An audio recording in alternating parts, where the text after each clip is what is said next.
वो निशा के पड़ोसी थे। अक्सर घर आते रहते थे। शरीर से काफ़ी भारी भरकम थे और खाने पीने के शौकीन। घर में घुसते ही कुछ खाने की फरमाइश ज़रूर करते। कुछ खाने को ना भी मिले तो चाय तो ज़रूर ही पीते। घर में खासकर वो निशा की बुआ से ज़रूर बात करते, क्योंकि उसके फूफा जी गुजर चुके थे। बुआ अकेली थी, ऐसे में उन्हें मॉरल सपोर्ट भी मिल जाता था। असल में उस शख्स की बातें इतनी अच्छी थी, बात करने का तरीका, कोई भी उस पर यकीन कर लेता था। इसी वजह से शायद बुआ को उनकी बातें अच्छी लगती थी। पर उसकी यही हरकतें परिवार में बुआ को छोड़ दूसरों को पसंद नहीं आती थी। पर बुआ की वजह से कोई कुछ भी नहीं कह पाता था। वो बुआ के ससुराल वालों की तरफ से दूर के रिश्तेदार भी लगते थे, इसलिए भी शायद ऐसा होता हो। वो दिन निशा को अच्छे से याद है। बारिश हो रही थी, जोरदार झमाझम। बारिश देख मम्मी ने स्कूल जाने से मना कर दिया। अब बचपन में स्कूल ना जाने के लिए मम्मी ही कह दे तो कौन खुश नहीं होगा। इसलिए निशा भी खुश हो गई। साथ साथ उसके भाई भी बारिश में स्कूल नहीं गए। वैसे उसका एक छोटा भाई था जो हमेशा उससे बड़ा बनने की कोशिश में लगा रहता, और दूसरा बड़ा भाई भी था। खैर, उन्होंने बारिश के मौसम का लुत्फ उठाया और रूम में टेंट बनाकर खूब खेला। खेलते खेलते निशा सो गई और जब उठी तो दोपहर के 3 बज रहे थे। बारिश तब तक रुक चुकी थी। मौका मिलते ही भाई भी घर से बाहर घूमने निकल गया। मम्मी सो चुकी थी। मौका देख निशा भी घर से बाहर निकल गई। उसे लगा उसका भाई और बाकी पड़ोस के बच्चे बाहर खेल रहे होंगे, लेकिन जब बाहर गई तो वहां कोई नहीं था। निशा ने वो सारी जगह छान मारी जहां वो हो सकते थे, पर उसके हाथ कुछ नहीं लगा।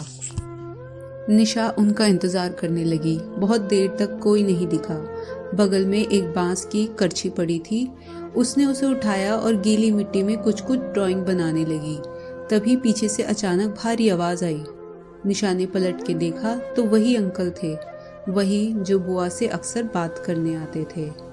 निशा ने कहा, जी अंकल। उन्होंने पूछा, अरे तुम्हारी फौज कहाँ है, आज अकेले खेल रही हो? निशा ने कहा, पता नहीं बाकी लोग कहाँ चले गए हैं।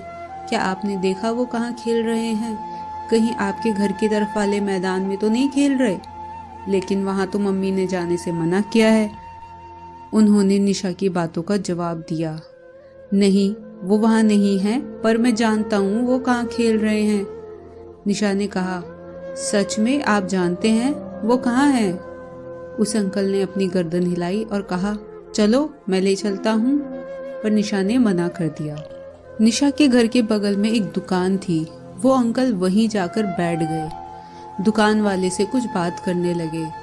थोड़ी देर बाद उन्होंने निशा को फिर आवाज लगाई। निशा उनके पास गई। उन्होंने उसे अपनी गोद में बिठाया और फिर कुछ कुछ बात करने लगे दुकानदार से। धीरे धीरे उन्होंने अपना हाथ उसकी फ्रॉक के ऊपर फेरना शुरू किया। वो उसके नीचे छूने लगे। निशा को अजीब लगा, कुछ गंदा भी महसूस होने लगा। निशा ने थोड़ा तेजी से पैर हिलाया, फिर वे संभल गए। निशा उनसे खुद को छुड़ाने की कोशिश करने लगी, पर उन्होंने उसे जाने नहीं दिया। कहने लगे कि अरे क्या हुआ तुम्हें, अभी तो तुम्हें खेलने जाना था, चलो मैं लेकर चलता हूँ। फिर वो दुकानदार गुप्ता जी से कहते हैं, ठीक है मैं चलता हूँ, बच्ची को खेलना है भाइयों के साथ। गुप्ता जी ने कुछ नहीं कहा, जैसे वो जानते हो सारी चीजें। निशा उस अंकल के साथ नहीं जाना चाहती थी, पर उन्होंने उसे जबरदस्ती गोद में उठा लिया और कहीं लेकर जाने लगे। निशा ने उनको मना किया, पर उन्होंने उसकी बात नहीं सुनी। पहले निशा को वो एक दुकान ले गए। वहां कुछ चॉकलेट खरीदकर उसके हाथ में पकड़ा दिया और कुछ जबरदस्ती मुंह में डाल दिया ताकि निशा कुछ बोल न सके। फिर उसे वो एक सुनसान रास्ते की तरफ ले जाने लगे। निशा को कुछ ठीक नहीं लग रहा था। उसे कुछ कुछ समझ में आ रहा था कि उसके साथ कुछ बुरा होने वाला है। चलते चलते वो निशा को आम के बगीचे तक ले गए और वहां जबरदस्ती उसे चूमने की कोशिश करने लगे। निशा ने अपना मुंह घुमा लिया। और जिद करने लगी, मुझे घर जाना है, घर जाना है। जिस रास्ते से वो निशा को लेकर जा रहा था वहां कई बार अपनी दोस्त के साथ जा चुकी थी। वहां के कुछ लोग निशा को पहचानते थे। उसने कहा, अंकल मुझे छोड़ दीजिए, घर जाना है, मम्मी ढूंढ रही होगी। वो निशा को और अंदर की तरफ लेकर जाने लगा, मानो जैसे उस दिन उसने तय कर लिया था कि वो अपनी गंदी मंशा को पूरी करके रहेगा। उस उम्र में निशा को नहीं पता था कि हवस क्या चीज होती है, लेकिन उसकी आंखों को देखकर समझ गई थी कि ऐसी हरकत करने वालों की नजरें कैसी होती हैं। पता नहीं उस दिन उसके अंदर कौन सा जानवर था जो बाहर आना चाहता था और निशा को नोच खाना चाहता था। उसकी आंखें आज भी उसे डराती हैं। वो अपनी प्यास बुझाना चाहता था, उसका रेप करना चाहता था। उठाकर उसने निशा के प्राइवेट पार्ट पर जोर से काटा।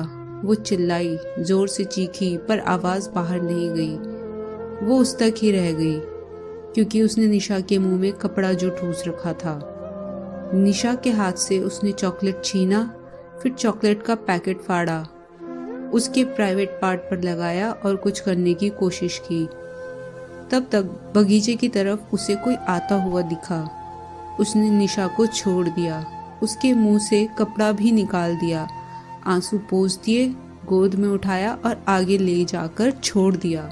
कहा, खुद से घर चली जाओ, कहीं रुकना मत, सीधा रास्ता है।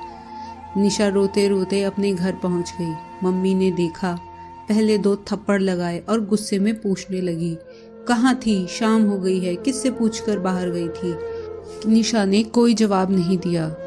बोलती भी क्या, उसकी हालत उस वक्त कुछ बोलने की थी भी नहीं। उसके साथ क्या हुआ और क्या हो सकता था, निशा को इसका इल्म भी नहीं था। उसने कुछ नहीं बोला, पैर धोए कमरे में गई और सो गई। मम्मी को निशा का व्यवहार कुछ अजीब लगा। उन्होंने उसे जगाया और पूछा, क्या हुआ। निशा ने कुछ नहीं बोला। कई महीने बीत गए, उसने अपनी बात किसी को भी नहीं बताई। उसके साथ क्या हुआ है, किस चीज से गुजर रही है, निशा क्या महसूस करती है, हर रोज किसी दर्द से गुजर रही है। क्या उसकी उम्र इतनी थी कि दर्द को छुपा पाती। सिर्फ 8 साल की थी, सिर्फ 8 साल। क्या सच में बता पाना इतना मुश्किल होता है।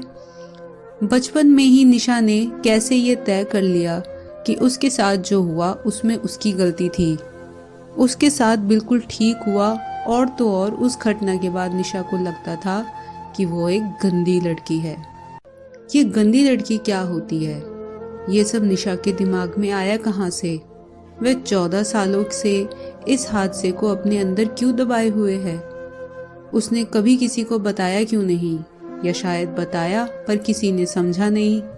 निशा ये दावे के साथ कह सकती है कि उस जैसी हजारों लड़कियां हैं जो खुद को अपने साथ हुई प्रताड़ना का शिकार मानती हैं। उस बात को 14 साल बीत चुके हैं, पर खुद को वो कैसे समझाए कि जो हुआ उसे भूल जाओ। क्या भूलने से सब ठीक हो जाएगा।